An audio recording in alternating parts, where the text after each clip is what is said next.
আমি এই মুহূর্তে আছি চাঁপাইনবাবগঞ্জ সোনামুজি সীমান্ত এলাকায়।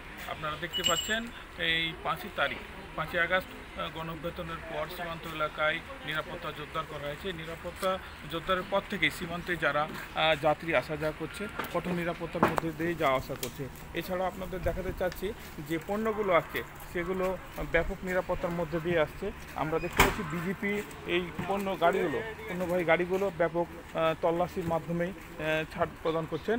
এছাড়া আমরা আরেকটু আপনাদের দেখাতে চাই সোনা মসজিদ থেকে যে যাত্রীগুলো আসছে তাদের যে মালামাল নিয়ে এসছে সেই মালামালগুলো ব্যাপক তল্লাশি করছে এবং তল্লাশির মাধ্যমেই সব কিছু দেখাচ্ছে। এছাড়া আরেকটু দেখাতে চাই আপনাদের যে ভারত থেকে যে যাত্রীগুলো এসেছে আসার পর ডগ স্কোয়াডের মাধ্যমেই সেই ব্যাগগুলো তল্লাশি করছে বিজেপি সদস্যরা। আমাদের বিজেপি সিও জানিয়েছেন যে গণঅভ্যুত্থানের পর থেকে সীমান্তে কঠোর নিরাপত্তা জোরদার করা হয়েছে। কঠোর নিরাপত্তা জোরদারের অংশ হিসাবেই এখন থেকে সীমান্তে ব্যাপক তল্লাশি চালিয়েছে এমনটি আমাদের জানিয়েছেন।